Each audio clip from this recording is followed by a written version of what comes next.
10 Nation, it is day 53, which means there's 17 days left, which means we are in the final quarter of the challenge, the final quarter. And so it's 2.5 weeks. One quarter of the challenge, you can still make some really good change. If you think about it, it's 25%, right? And it will be the hardest, right? Diet-wise, it will be the hardest, which means it will be the most, the most result-producing for sure, okay? I made a mistake, a slight mistake with some math on about roughly 10 people in the challenge with their numbers, okay?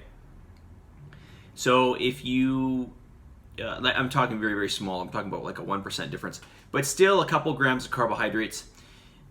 So if you, if I made a mistake with you, you would have got an email from me, okay?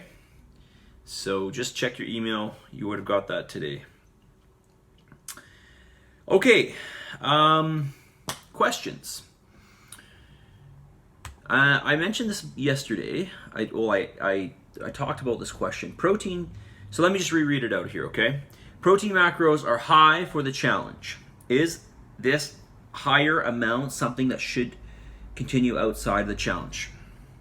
Okay, so the short answer is yes, 100%.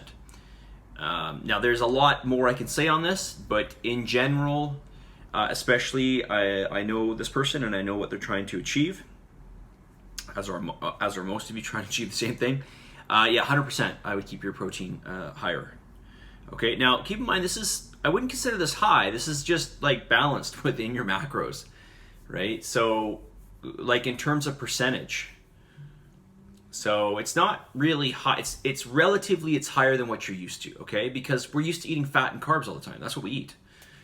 That's when you go into a grocery store and you go up and down the aisles, it's fat and carbs, fat and carbs, fat and carbs, fat and carbs. It's not really protein, right? So, and there's a reason for that. Because protein is not going to sell, okay? It won't. Okay, it's easier and it's cheaper to produce fat and carbs. And this is what we're told to eat because, you know, it's supposed to be what we need. But the reality is you don't need what you need. And the reality is this is why we have so much chronic disease. We have so much lifestyle-related disease. We have more lifestyle-related disease than ever. And yet we have all this information at our fingertips. Okay, so 100% you should be having more protein and keep your protein higher. If not, okay, so there's the rest of the question. If not, how much protein should be consumed per day over the long term? Okay, so again, I want you to keep your protein around that 25 to 30% total calories, okay, roughly speaking. What about other macros? Yeah, so you want to get some good sources of fats and some good sources of carbohydrates. Now, when I say good sources, I'm just talking about some real whole food source of fats, okay, and carbohydrates, so that you can get some nutrition, right? So you could think of getting, 30 or so, 35% of your energy coming from, of your total calories, coming from carbohydrates and from fats, okay? And again, that remaining third from protein.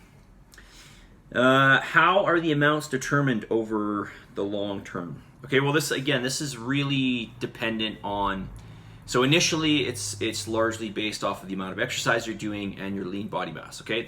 Those are basically the two predictors of your calories. And of course I break that down to macros. Now that's your starting point, and of course, there's obviously been some changes as time went on. So now that you know where you stand from here, you can make some adjustments, okay?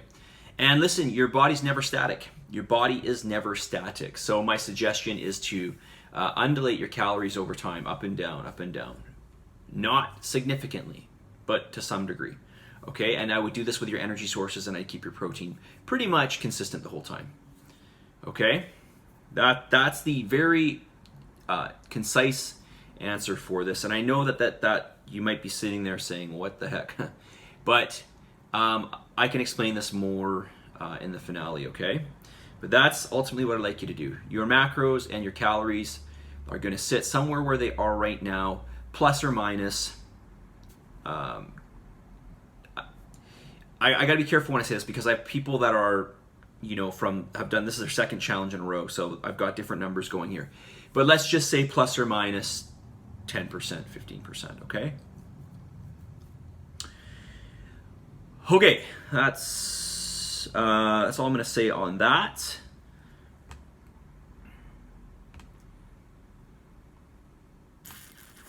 Okay, actually, that's not all I'm going to say on that. So I want to just, I'm going to tell you guys something because I know a few people have been asking about, this high protein.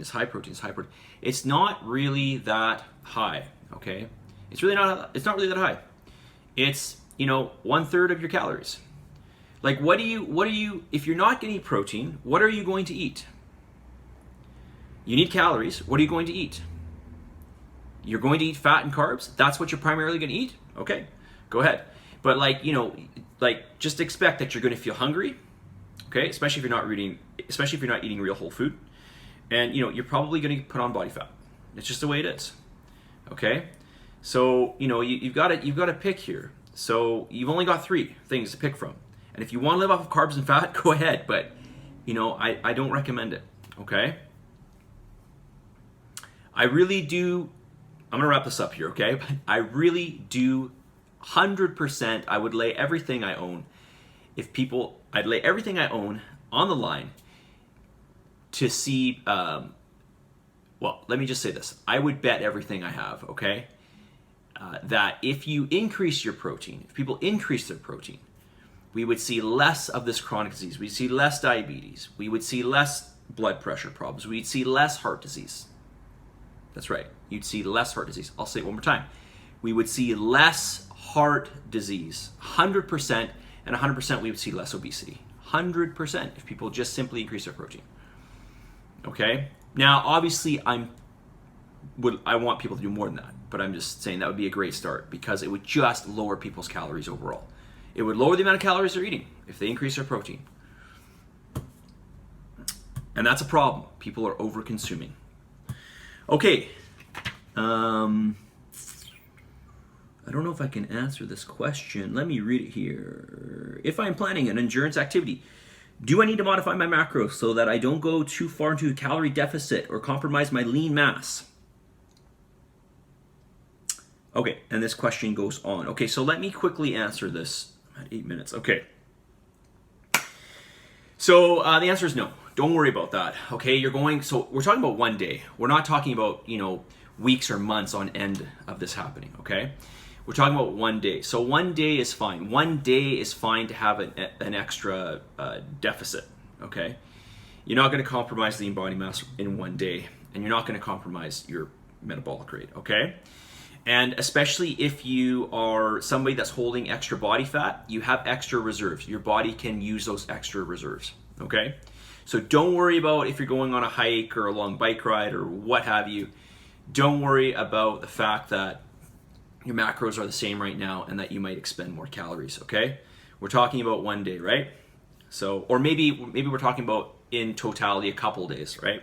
Like for the next couple weeks here, right? Don't worry about that. Okay? All right, message of the day. This is you versus you. This is not you versus me. This is not you versus your other fellow Fit in 10 competitors. Well, I guess kind of it is, I guess, if there's going to be a winner. But really, it's not, okay? This is all about you, and this is about trying to find what works for you and what is going to help you, right? Both physically and mentally and maybe even spiritually. So you've got to put on your blinders and think about what you're doing. You can't look over at somebody else, okay? And this happens all the time. Somebody says to me, I know somebody who does this and it works for them. Why can't it work? Doesn't matter, okay? I had a friend in high school who skipped a grade. He was also on a hockey scholarship, so he's never in school. And he would just float in and he'd write the test and he'd get 100%. He was a legitimate genius. But what am I going to do, right? Sit there and wonder why I cannot be like that? No, it's pointless. It's futile. You just have to stay in your own lane and focus on what's going to work with you, okay? So I'll say it again. This is you versus you, not anybody else. Help yourself, okay? Help yourself. By helping yourself, figure out what works for you. We're all individuals, right? In so many facets. Okay? That's it. Submit, commit. Are you submitting, committing? Are you? Are you submitting, committing? We've got 17 days to go. You need to submit and commit. Positive energy, positive vibes. Give some gratitude, and for the love of God, believe in yourself. I'll talk to you very soon. Tomorrow, in fact. See you guys.